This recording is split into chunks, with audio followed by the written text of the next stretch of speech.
مشاهدينا الأفاضل، طابت أوقاتكم. نشرة أخبار الفضاء الإريترية لهذا المساء يصحبكم فيها محمود عبد الله بالكفاح، والتي نسهلها بأهم وأبرز العناوين. رؤساء فرنسا والنمسا وكوريا يبعثون ببرقية التهنئة بمناسبة ذكرى الإسلامات. ارتفاع نسبة مشاركة المرأة في التعليم. تنظيم برنامج تعريفي ببطولات المرأة الإريترية.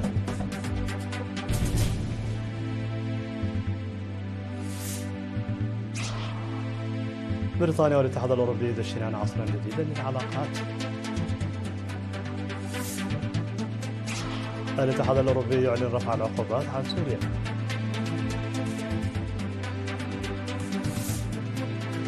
وزير الخارجية الصيني عقد محادثات مع نظيره الدنماركي.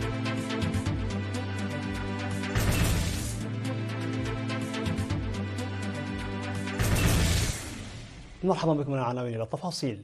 بعث رؤساء جمهورية فرنسا وجمهورية النمسا وجمهورية كوريا ببرقيات تهنئة لشعب حكومة إريتريا بمناسبة الذكرى 34 للاستقلال المجيد.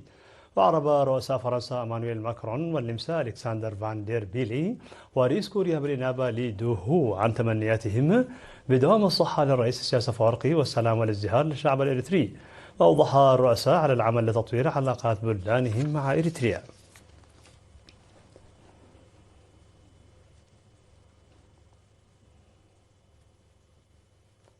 زادت نسبة مشاركة الإناث في التعليم من المرحلة الابتدائية وحتى المرحلة الثانوية بنحو 350% من العام الدراسي 1991 و1992 إلى العام الدراسي 2022 و2023.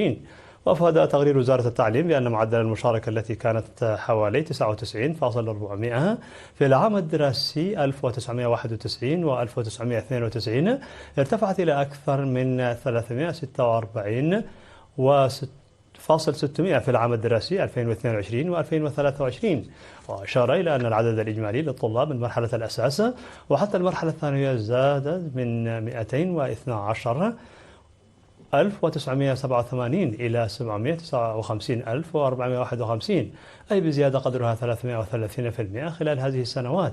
وحول عدد الطلاب في التعليم الابتدائي فقد ارتفع من نحو 6,460 في العام الدراسي 1991 و1992 إلى أكثر من 56,000 طالب في العام الدراسي 2022 و2023. كما ارتفع عدد الإناث في هذه المرحلة إلى أكثر من 27,000 طالبة. بالإضافة إلى ذلك ارتفع عدد الطلاب المسجلين في المدارس الابتدائية من حوالي 151,000 إلى أكثر من 417,000. كما ارتفع عدد الطالبات من 69,236 إلى أكثر من 190,000. وفي المرحلة المتوسطة ارتفع إجمالي عدد الطلاب من 27,917 إلى 190,275.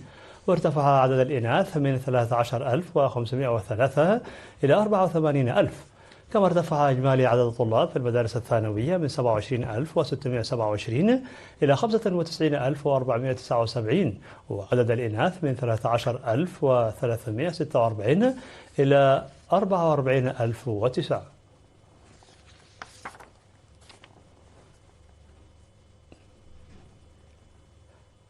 نظم الاتحاد الوطني للمرأة في 20 مايو في العاصمة أسمر برنامجا تعريفيا ببطولات المرأة الإريترية في النضال التحرري والدفاع عن السيادة بمناسبة الذكرى 34 لاستقلال إريتريا. وقالت منسقة البرنامج السيدة زايد مسفن في كلمتها في المناسبة أن الاتحاد يعمل مع جميع شركائه في تعزيز التنمية المستدامة للمرأة في جميع القطاعات. وأضافت أن قطاعات الصحة والتعليم والإدارة والقيادة شهدت نموا. وقد تضمن البرنامج مشاهدة فيلم وثائقي وعرض موسيقي عن مسيرة الاتحاد الوطني للمرأة الممتدة ل10 سنوات في برامج التنمية وكذلك بطولات المرأة الإريترية. في غضون ذلك افتتح في 19 مايو معرض للمنتجات والذي نظمته جمعية نهضة الحرفيات في الإقليم الأوسط بشارع الشهداء أمام وزارة التجارة والصناعة بالعاصمة أسمرة. يتضمن المعرض الذي أعدته 12 عضوة ويستمر حتى 25 مايو أعمال الحلي والصعف والأقمشة والخيوط واللوحات والورق والأخشاب والخيش والغزل. تأسست جمعية نهضة الحرفيات في الإقليم الأوسط عام 2012 وهي تابعة للاتحاد الوطني للمرأة الإريترية. احتفل الإريتريون المقيمون في مدن ألمانيا وإيطاليا والمملكة العربية السعودية والولايات المتحدة بحلول الذكرى 34 لاستغلال البلاد تحت شعار خطنا درعنا المنيع، حيث أقيم في 17 من مايو الجاري حفل في المدن الألمانية بمشاركة الإريتريين المقيمين في مدن نورنبرغ وشتوتغارت وهايدلبرغ وفريدبرغ ومونشنغلادباخ الألمانية. وألقى القائم بأعمال السفارة الإريترية في نورنبرغ السيد يوهانس ولدو، وقنصل عام إريتريا في فرانكفورت السيد كبر عبد تخصي، ومسؤول شؤون الجاليات في فريدبرغ السيد طعام هيلي كلمات بالمناسبة. كما ستقام احتفالات مماثلة للإريتريين في المدن الألمانية المتبقية في 31 من مايو الجاري. وفي غضون ذلك نظم الإريتريون المقيمون في مدن روما وكاتانيا وبيزا الإيطالية احتفالات 18 من مايو الجاري لإبراز مدى فخرهم بالوطن والهوية والقيم الاجتماعية التي تمتلكها إريتريا. وقدم سفير إريتريا في إيطاليا السيد فيزاسيون بيتروس في الحفل الذي أقيم في العاصمة الإيطالية روما كلمة تطرق فيها إلى قيمة 24 من مايو للإريتريين بشكل خاص، إلى جانب التضحيات والتحديات التي واجهت البلاد وشعبها الأبي. أفادت الأنباء أن مدن ميلانو وفيرنسي وتورينو وبريشيا وباري ونابولي وباليرمو وبادوفا وبوردينون ستحتفل في 25 من مايو، تليها مدينتي بارما وفيرونا التي ستقيم احتفالها في الأول من يونيو المقبل. كما احتفل أعضاء الجالية الإريترية في بنسلفانيا في 17 من مايو بذكرى الاستغلال. بالإضافة إلى ذلك قام الإريتريون المقيمون في مدن النماس وخميس مشيط وجيزان جنوبية السعودية احتفالات بحضور القنصل العام بجدة في 16 و17 و18 من مايو على التوالي بفعاليات تجسد الفخر والاعتزاز بالهوية الإريترية والجاهزية التامة للتصدي. واختتمت يوم الثلاثاء 20 من مايو الدورة التي نظمت حول الأدب في لغة التجرينيا بالتعاون بين وزارة الإعلام ووزارة التعليم ومؤسسة حدري للطباعة والنشر. قدمت الدورة ل40 صحفيا وكاتبا قدموا من مختلف المؤسسات الحكومية والإعلامية بتنسيق المعنيين في الثلاث مؤسسات مع خبير اللغات السامية البروفيسور تسفاي تولي بهدف تقديم منهج كتابة لغة التجرينيا بالأمثلة اللغوية المناسبة في الكتابة الرسمية والأدبية. وذكر مدير عام قسم الصحافة سيد سلمون برهل المتدربون بضرورة توحيد أساليب الكتابة والنص، موضحا أن أساليب ومستوى استعمال اللغة إلى جانب قواعد اللغات وآدابها تعتمد على أسس لغوية وبحث متكامل بين الخبراء. وأشاد ممثل الخريجون مسؤول مركز تعليم وتقييم الطلاب في وزارة التعليم الأستاذ بساي محاري بدوره اهتمام مقدمو التدريب وآراء المشاركين، نظرا إلى دورها في تعزيز المعرفة وتبادلها والتوجيه اللغوي حسب ما جاء في الدورة. وأشار الأستاذ بساي إلى أهمية الاهتمام بتقديم دورات مماثلة للمحافظة على أصول اللغات الإريترية وتطوير سبل تقديمها أدبيا، والذي يعتبر برهانا على احترامنا للقيم والممارسات الأدبية والثقافية للمجتمعات الإريترية. وقدم وزير الإعلام السيد يماني قبر مسخل الشهادات للمتدربين والهدايا للمساهمين في تنظيم وتقديم الدورة. هذا وتعمل إريتريا على إنشاء مؤسسة لتطوير اللغات لتجنب الأخطاء اللغوية الشائعة في استعمال اللغة ومحاربة التلوث اللغوي.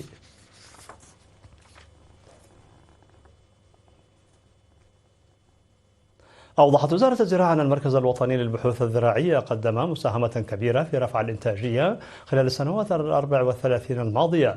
وأوضح مكتب العلاقات العامة في وزارة الزراعة أنه تم في مجال الحفاظ على الجينات الوراثية حفظ أكثر من 6000 عينة بذور من حوالي 160 صنفا من المحاصيل، وتطوير 45 صنفا من القمح والشعير والذرة الرفيعة والدخن والذرة الشامية وعباد الشمس والبقوليات في 8 محطات بحثية في حلحلة وقحتلاي وشعب وقردات وشنبق وحقات وقلوج. وأشار إلى توزيع البذور المحسنة المضاعفة للإنتاج على المزارعين وتطوير بذور الخضروات والفواكه وتقديمها للمزارع. وذكر أن الجهود متواصلة لتوفير بذور نظيفة وخالية من الأمراض للمزارعين. وفي مجال بحوث الموارد الطبيعية تم حتى الآن إجراء أكثر من 15,000 اختبار للتربة، وأكثر من 480 اختبار للمياه، وأكثر من 1700 اختبار للنباتات، وأكثر من 160 اختبار للأسمدة، بالإضافة إلى إجراء أبحاث على أكثر من 260 صنفا من الأعلاف الخضراء وتوزيع الأنواع الأكثر فعالية منها على المزارعين.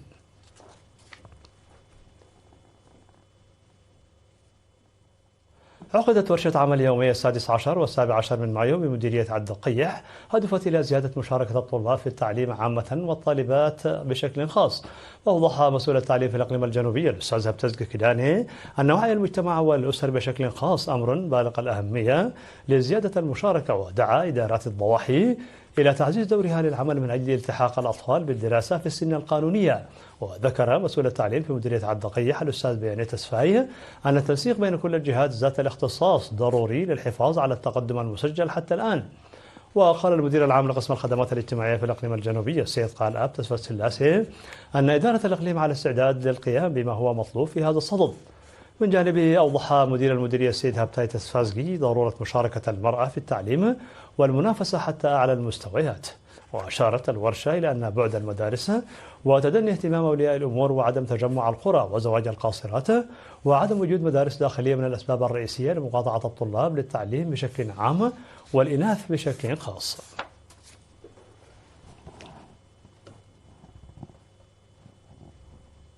مشاهدينا الأفاضل، كانت هذه الأخبار الداخلية. فاصل قصير ونوافيكم بالأخبار العالمية، فابقوا معنا.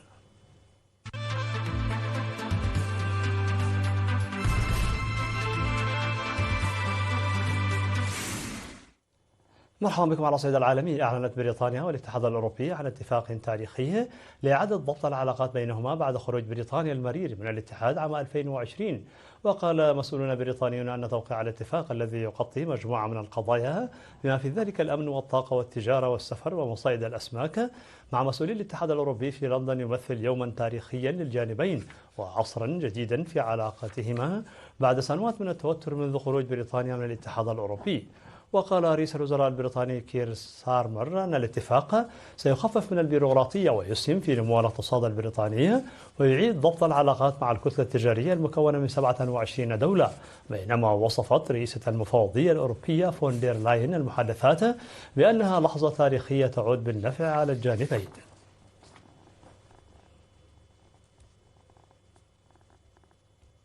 وافق الاتحاد الأوروبي على رفع العقوبات الاقتصادية عن سوريا بشكل رسمي في خطوة تعد جزءا من إعادة ضبط الموقف الدولي تجاه دمشق بعد سنوات من المقاطعة. هذا القرار يأتي متزامنا مع تحركات مشابهة من الولايات المتحدة واليابان. ووافقت دول الاتحاد الأوروبي على رفع جميع العقوبات الاقتصادية المفروضة على سوريا في خطوة تهدف إلى دعم تعافي البلاد بعد الإطاحة بحكم الرئيس السابق بشار الأسد. وأفاد دبلوماسيون بأن سفراء الدول 27 الأعضاء في الاتحاد توصلوا إلى اتفاق أولي بشأن القرار. وعلى هامش الاجتماع كانت قد صرحت كايا كالاس مسؤولة السياسة الخارجية في الاتحاد الأوروبي أن وزراء خارجية الاتحاد يعتزمون التوصل إلى اتفاق حول رفع العقوبات الاقتصادية المفروضة على سوريا، وذلك قبل بدء اجتماع مشترك مع وزراء الدفاع في بروكسل.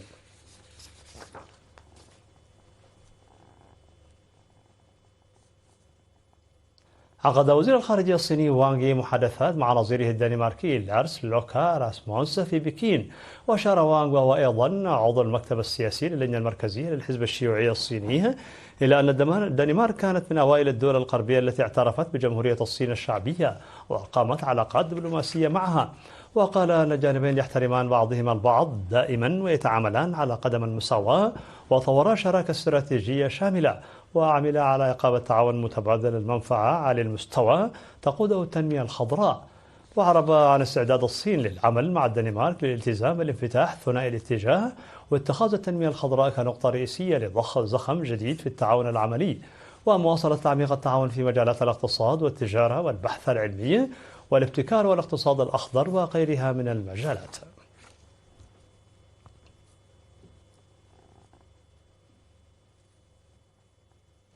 في الخبر الأخير، تجتمع الشركات الكبرى المتخصصة في أشباه الموصلات هذا الأسبوع في معرض كومبيوتكس للتكنولوجيا المقام في تايوان، وهو تجمع سنوي لقطاع معني بشكل مباشر بثورة الذكاء الاصطناعي ولكنه يشهد اضطرابا بسبب الحروب التجارية. كومبيوتكس هو المعرض السنوي الرئيسي للتكنولوجيا في تايوان، وتشارك فيه مصانع لأشباه الموصلات المتطورة التي تعد عنصرا أساسيا في مختلف الأجهزة والأدوات، بدءا من هواتف آيفون وصولا إلى الخوادم التي تقوم عليها برامج مثل تشات جي بي تي. وعرض الرئيس التنفيذي لإنفيدا جينسون هوانغ أحدث التطورات التي حققتها الشركة في مجال الذكاء الاصطناعي، معلنا عن خطط لبناء أول حاسوب فائق قائمة على الذكاء الاصطناعي. في نهاية النشر لكم تذكير بأبرز ما جاء فيها من عناوين. رؤساء فرنسا والنمسا وكوريا يبعثون ببرقيات تهنئة بمناسبة ذكرى الاستقلال. ارتفاع نسبة مشاركة الإناث في التعليم. تنظيم برنامج تعريفي ببطولات المرأة الإريترية.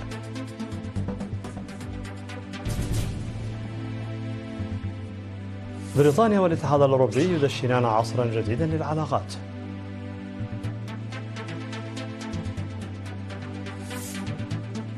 الاتحاد الأوروبي يعلن رفع العقوبات عن سوريا.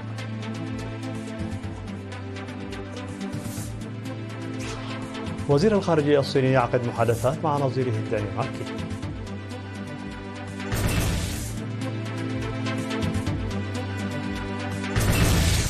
مشاهدينا الأفاضل، بهذا نكون قد وصلنا بكم إلى نهاية النشرة. شكرا على حسن المتابعة، دمتم بألف خير.